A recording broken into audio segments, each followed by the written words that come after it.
Hey friends, in this video, we are going to talk about punishment and not the sexy, fun kind of punishment. We're going to actually talk about being a self-saboteur or everyone's inner self-saboteur. So if you want to learn how to not work against yourself and that inner saboteur, but actually work with that inner saboteur and yourself, and take control of your goals and your life, then you should continue to watch this video. But first, my name is Maria Sofia. I am a trained psychotherapist turned transformational coach, death doula. Yes, a death doula, it's a thing. And I'm also an energy medicine practitioner. So what I used to call my inner saboteur was Grand Master Saboteur, because I felt like saboteur is a French word, if I'm not mistaken, and it sounded really fancy. It sounded like it had gravitas. So I wasn't just beating myself up with a regular run-of-the-mill saboteur. I had a Grand Master Saboteur, very Parisian, very fancy. But the fact of the matter is, I used to think that my father was my inner saboteur, so I actually named him after my father. But we're gonna come to find out that that's not really what it is either. So I just wanted to mention at the top, we are going to be doing a meditation at the end of this video. It's called the Give Back the Ugly Babies meditation. Yes, that's what it's called. Give Back the Ugly Babies meditation that I have created in order to help each and every one of you, as well as myself. It's a meditation that I use for myself to disempower the Grand Master Saboteur and release it of its tools against us, which at the end of the day, our inner saboteur is us. Spoiler alert. Now, just like with every single Scooby-Doo episode, and I think I'm going to date myself by talking about Scooby-Doo, not the live action Scooby-Doo with Freddie Prinze Jr. I'm talking about Scooby-Doo, the cartoon. Now, Scooby-Doo, there was always a villain. There was always a villain, and that villain was kind of obvious, but someone you least expected. And the villain always wore masks. And then it was up to the gang and Scooby-Doo to come to the rescue and to solve the mystery. Now, these masks that I mentioned and alluded to earlier, we think that our inner saboteur is maybe our parents, our father, like I said earlier, or a teacher or somebody else. But at the end of the day, that inner saboteur really is us. So how do we work with ourselves? So what is self-sabotage really? Like, what is it? So self-sabotage is a pattern of behavior that is either subconscious, unconscious, we don't know that we do it, or conscious, that we are physically, in our minds at least, aware that we're doing it, that undermines the goals that we have, or perhaps even the needs that we have. This is you working against you. This is the crux of self-sabotage. And I'm like, okay, great. I know what self-sabotage is, but like, where does it come from? Glad you asked. Self-sabotage actually comes from, you guessed it, you know I was gonna say this, your primary caregivers, your family of origin, the people that you were around when you grew up. I saw this great comic in a newspaper a long, long time ago, and it really struck me. And it said, your mom knows how to push all your buttons because she installed them. So our primary caregivers install these triggers, install these insecurities. They also do it consciously and sometimes unconsciously. So this is not to blame parents for everything, but this is to just understand the origin of what you're working with and what you need to do in order to get to the root, because if you find the root, then you're able to release the root out, which is what we're going to be doing with our Give Back the Ugly Babies meditation later on in this video. Self-sabotage comes in so many different flavors and forms. It's a really interestingly diverse type of human behavior, because what I'm going to explain now, you may think that the symptom or the problem is this one thing, which the first thing is procrastination. You may think that the procrastination is just, there's some sort of issue where you're not getting things done. because of fear or other things, but you're not looking just one level lower. And the one level lower is that it's just a form of self-sabotage. Procrastination is a form of self-sabotage. You put things off to the very last minute. Let me give you an example. You know it's good for your health to go get a dental checkup, to get your teeth cleaned, but you'll push it off as much as you can. I know that the dentist is not fun and it's painful, and I know that it's just not comfortable to go to the dentist. It's actually one of people's biggest fears is to go to the dentist, but you know that it's good for your health to go to the dentist annually to get checked up and to get your teeth cleaned. But procrastinating, and then that procrastination builds an even worse problem, because if it's been 2 years, 3 years, 4 years, 5 years or more that you haven't been to the dentist, then you potentially have a much bigger problem than what you would have had if you just bit the bullet and went to the dentist and got that problem fixed, nipped it in the bud. So procrastination is one of the main ways that I feel that a lot of people self-sabotage, because it's also very subtle and it's easy. We slip into those patterns so just effortlessly. They're so comfy to slip in the pattern of procrastination, but you really can cause a lot of damage to your life and to your goals.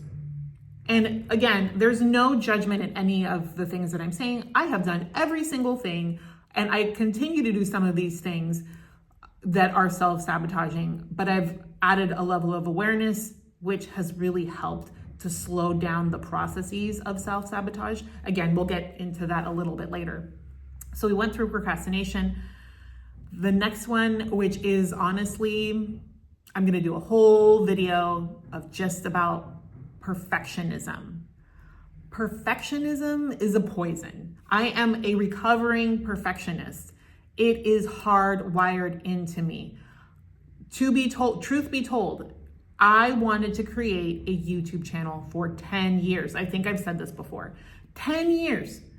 But I was like, well, I need to have the perfect camera. I need to have the perfect lighting. I need to have the perfect settings, backdrop. I need to have a good topic, which a good topic, I have so many of them. It's kind of ridiculous, but everything needs to be perfect. Everything needs to be scripted. I need professional hair and makeup every single time I do a video. The perfectionism crippled me for 10 years. And not until recently, literally a month ago, did I finally break through that perfectionism and the procrastination and so many other things to start making videos. So perfectionism is just a poison. And it has to do with wanting to be loved, wanting to be, if I'm perfect enough, if I make perfect enough videos, then people will love me. People will want to take care of me. It's very much about enoughness. So there has been a massive shift in my life when it comes to enoughness. And now I make videos, even if they're imperfect. Another sneaky self-saboteur method, tool, tactic is our negative self-talk. Now, negative self-talk is just it's like sugar and fear. It's in everything. Negative self-talk can also be very sneaky, because you can give yourself backhanded compliments, or you can be running a script in your mind that is so negative and toxic to yourself that you don't even realize that you're saying things about you in this very negative way. Now, this is stuff that we pick up. It's almost like through osmosis. We pick it up from the people that we are raised by, our teachers, our coworkers, our friends, our family members, the organizations we work for.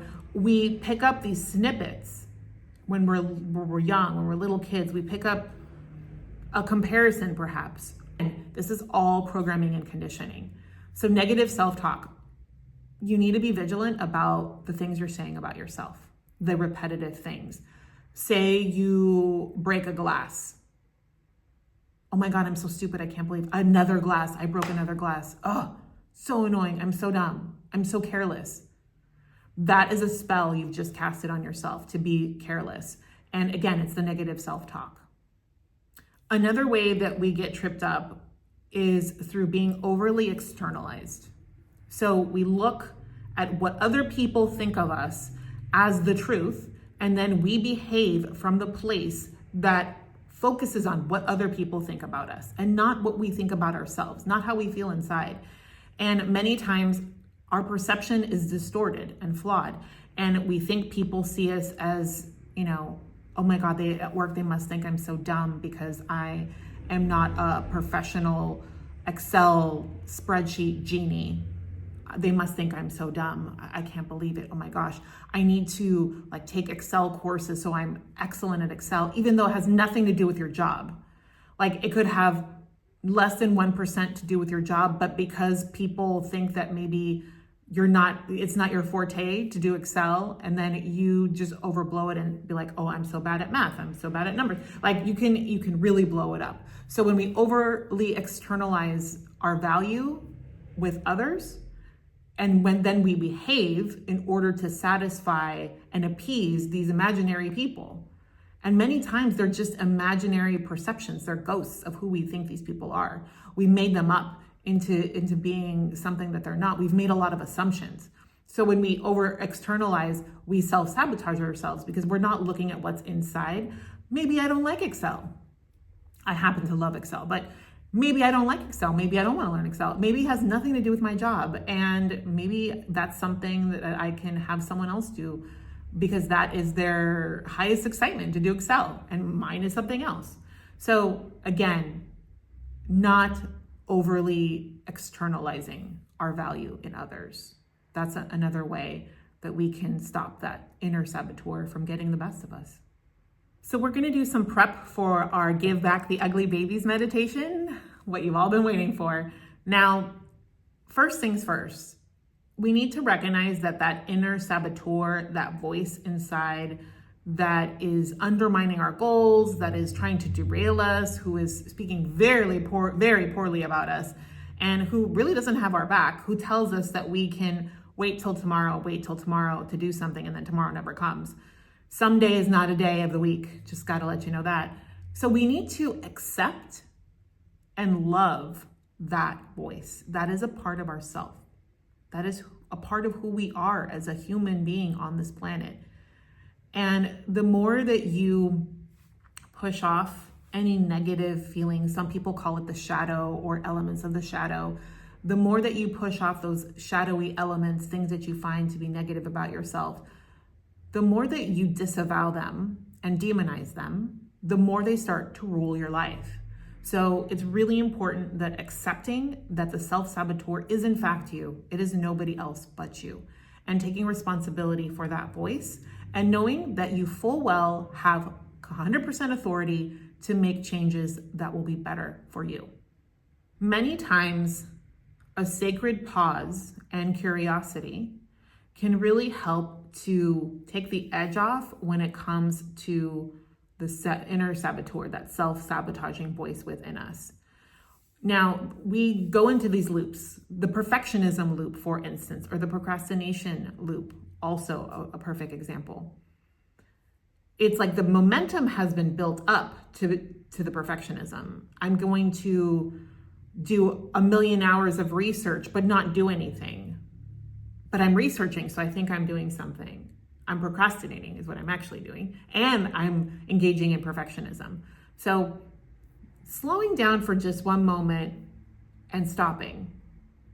It's been 2 weeks that I've been researching the best DSLR camera for my YouTube channel. I'm going to be curious and wonder why I haven't made a decision, why I haven't created an action.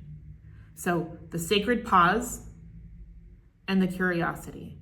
Pause what you're doing, be curious about it. But first, realize and accept that, oh, I'm maybe slipping into perfectionism or procrastination. Okay, so how do I get out of this loop? How do I break this negative loop?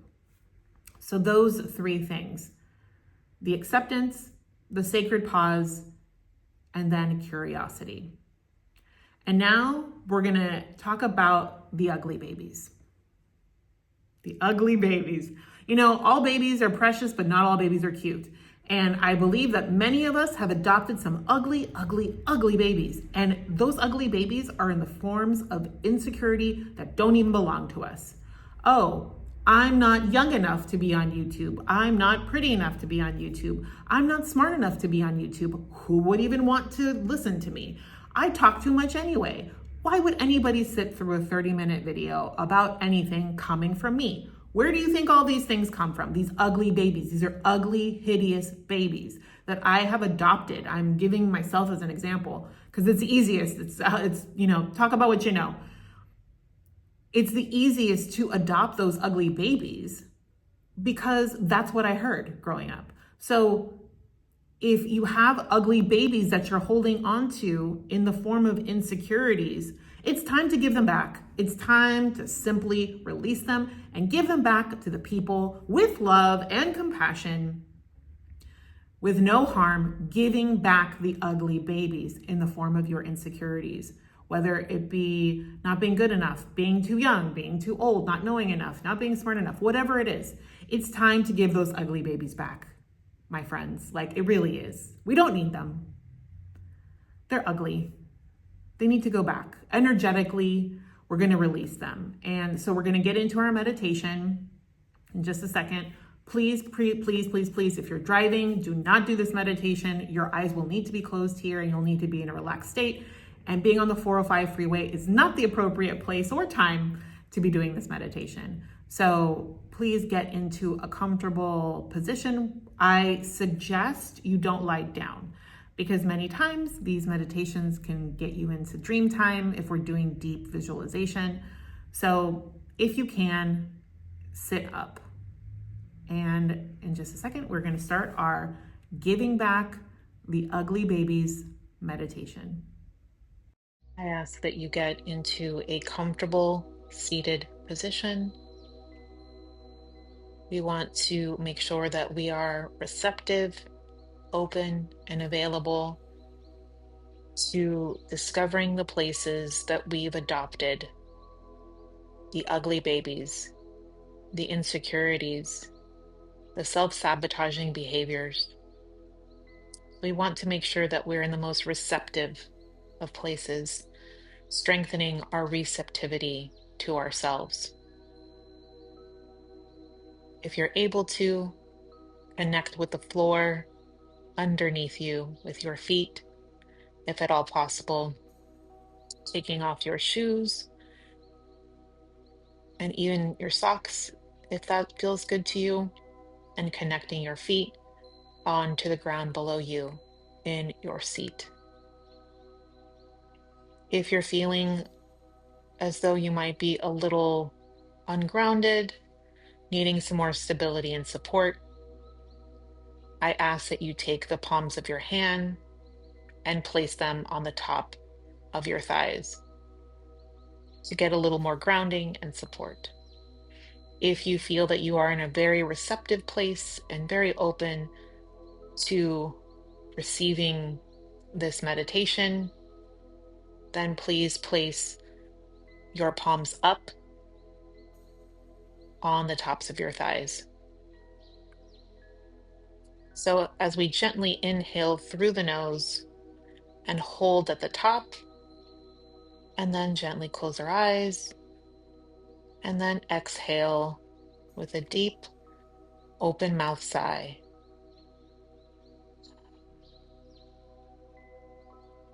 Allowing our eyes to close, sinking into the present moment of awareness that we're in, observing the temperature of the room that you're in, perhaps the clothes on your body, the position of your body as it sits down, your hands, your arms, your legs, your chest, your stomach, your neck, your head, your shoulders. We hold a lot of tension in our shoulders and necks. So taking our shoulders and scrunching them up at the top of our ears and holding there for 5, 4, 3, 2, 1, and releasing the shoulders.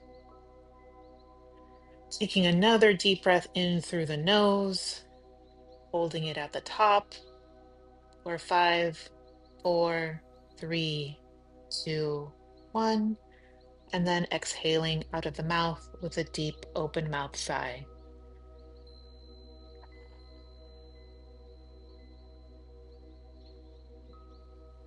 As we take our next deep breath in through the nose, we invite all of our guides of the highest expression of unconditional love and light, all of our ancestors in healed space, benevolent, loving, kind, and helpful.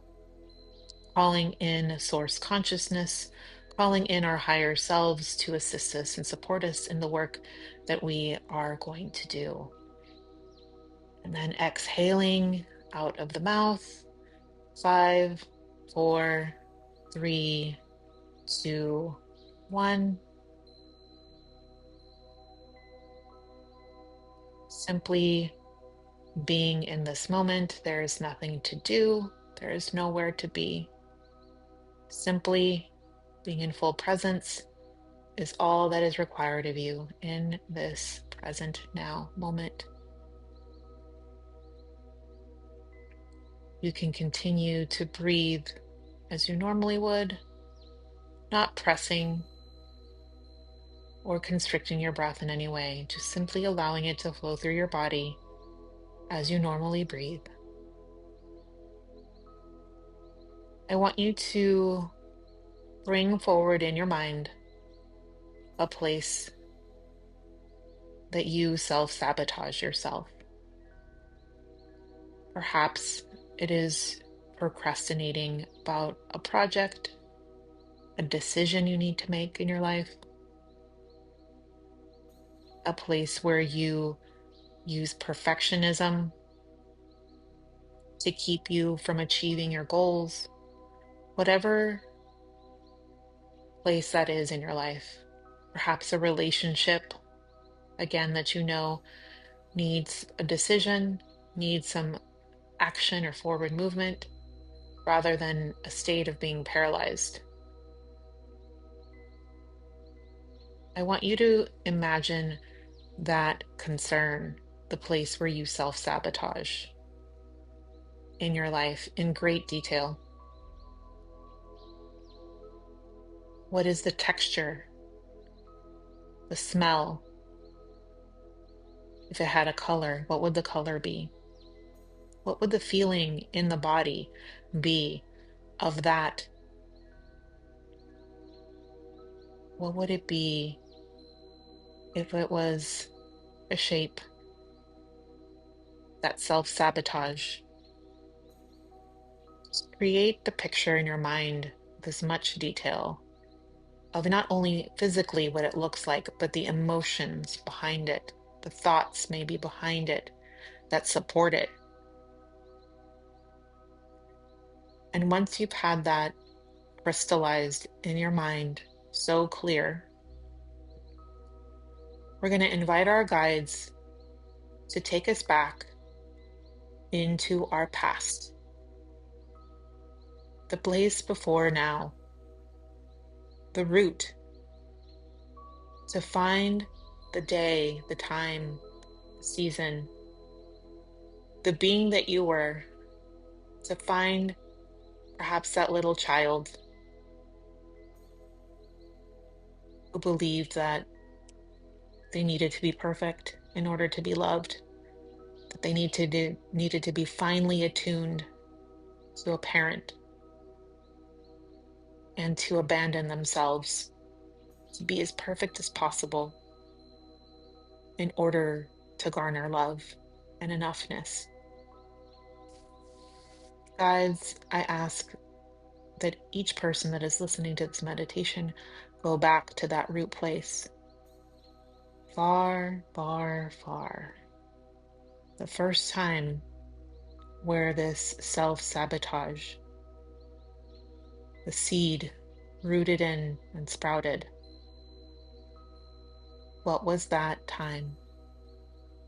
Who was that being that maybe heard something or saw something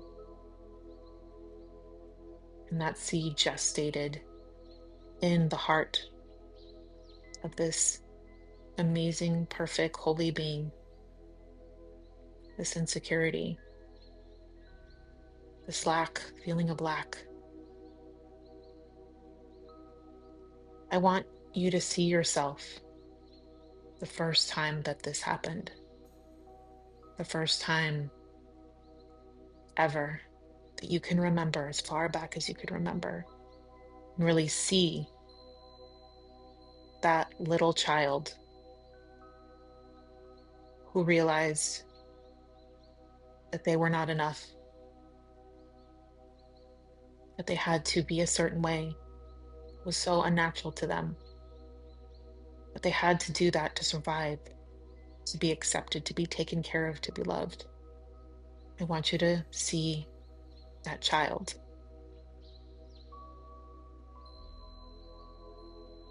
Taking a deep breath in through the nose, holding it at the top for 5, 4, 3, 2, and 1, and releasing it out of the mouth with a deep open mouth sigh. I want you to imagine yourself as who you are now, the adult that you are now, with that child, that little child. And I want you to ask what that little child needs to feel safe, to feel loved, to feel secure, and how you, as the adult, can take care of this child's needs in the here and now.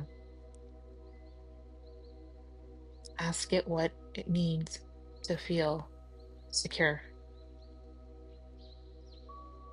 Perhaps this child has made assumptions that are not true about how holy and perfect it is, how beautiful, how smart, how wise this child is. Maybe it thinks things that are just simply lies that have nothing to do with him or her. Misunderstandings from parents or teachers or family members.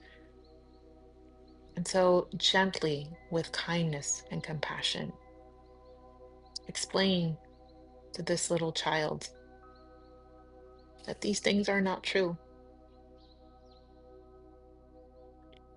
that they can let go of the mantle of perfectionism, the mantle of striving, of working so hard, so tirelessly,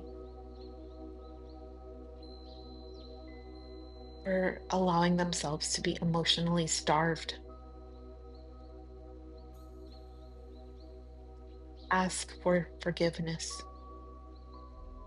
Ask this child for forgiveness.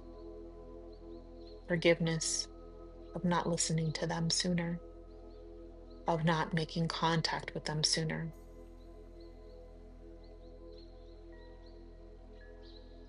This little child accepts your forgiveness.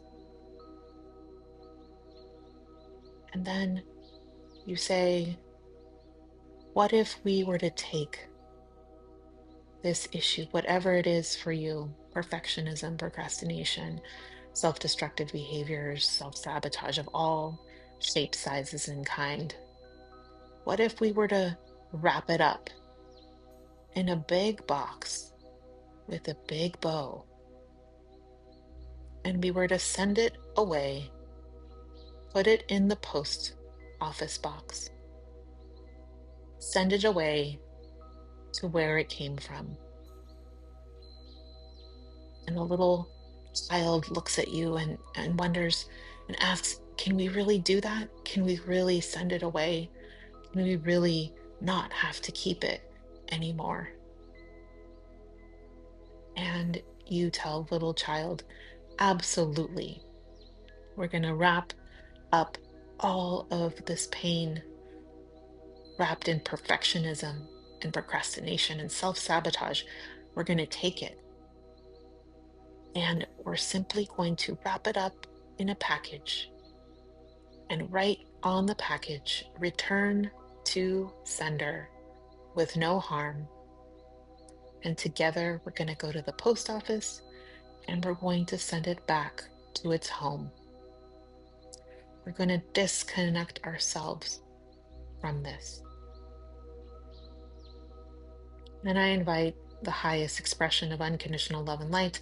I ask the angelic forces, I invite them to come in and to dissolve any cords, any bindings, any ropes, any hooks, any Hawkins that attach you and your little child to this procrastination, self-sabotage, perfectionism, self-destructive behaviors, whatever it may be, taking these cords and dissolving them into golden white light, allowing those cords to again be sent back, returned to sender with no harm.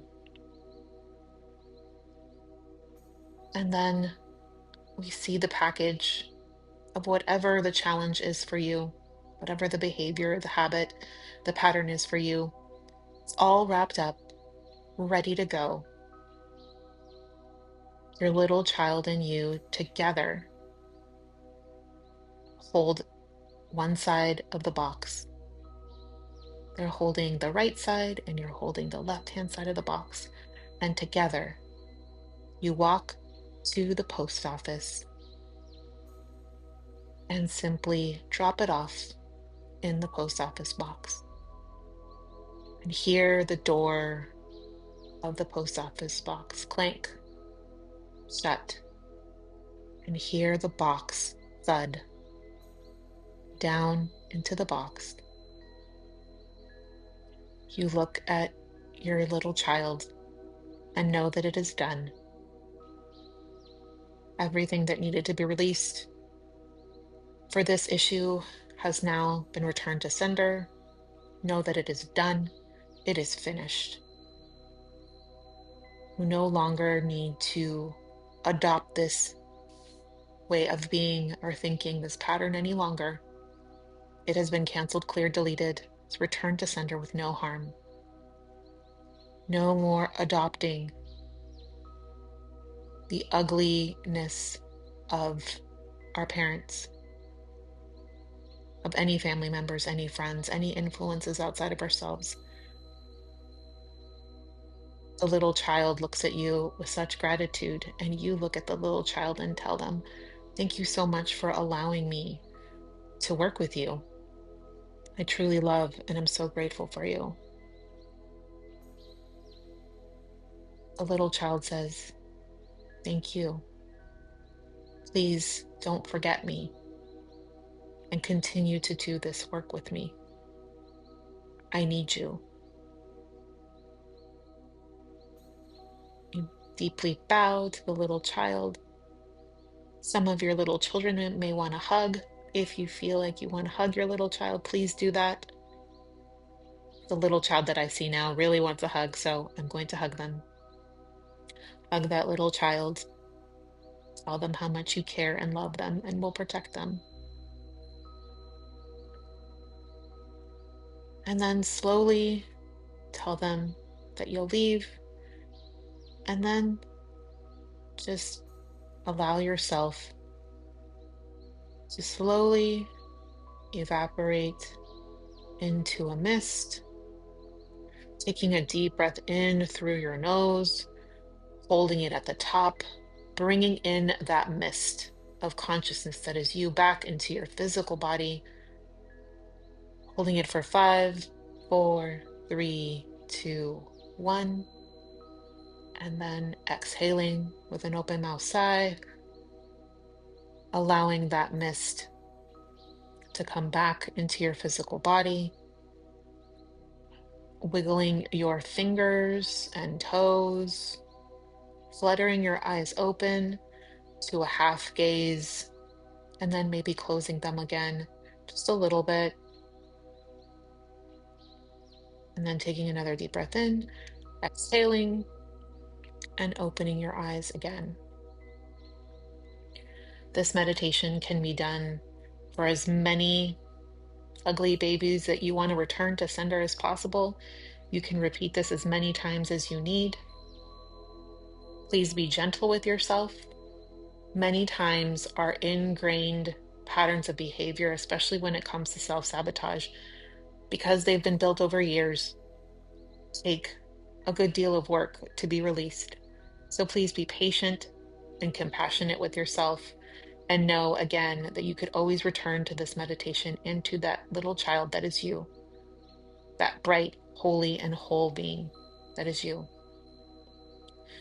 Taking another deep breath in and placing our hands right at heart center, holding it at the top, and thanking and showing gratitude, bowing deeply at all of our ancestors and guides of the highest expression of unconditional love and light to source consciousness. Thank you, thank you, thank you. So grateful for all your help, support, and love and assistance. Exhaling out of the mouth with a deep open mouth sigh.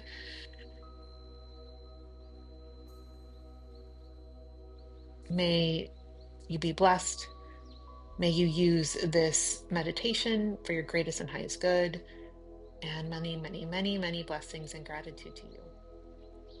If you enjoyed this meditation and want to learn more, please check all my other YouTube videos out, as well as my website, themariasophia.com.